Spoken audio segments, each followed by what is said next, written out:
ये कहानी एक छोटे से गांव की है, जहां एक पुराना और वीरान घर था।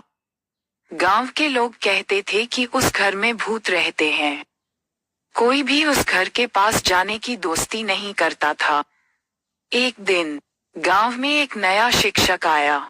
उसने गांव के लोगों से उस घर के बारे में सुना और उसे कुपोषण का शिकार बनाया। गांव के लोगों ने उसे चिताया, परंतु उसने उनकी बातों पर विश्वास न किया। टीचर ने जिद की कि वह उसी घर में रात को तैयार हो गया। गांव के लोगों ने उसे बुलाया, परंतु उसने न माना। वह रात को घर गया और वहां सोने की तैयारी करने लगा। रात का समय था, चारों ओर स्तरण फैला हुआ था। अचानक किसी के कदमों की आहट बताई गई। उसने चारों ओर देखा, लेकिन कुछ नहीं था। थोड़ी देर बाद दरवाजे पर किसी ने सरसराहट दी। जब उसने दरवाजा खोला, तो वहां कोई नहीं था।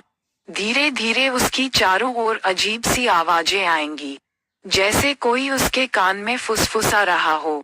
डॉक्टर से कांपा हुआ टीचर जब वापस कमरे में आया तो उसने देखा कि दीवारों पर खून से अजीब अजीब निशान बने हुए थे। अचानक एक धुंधला कमरा दिखाई दिया।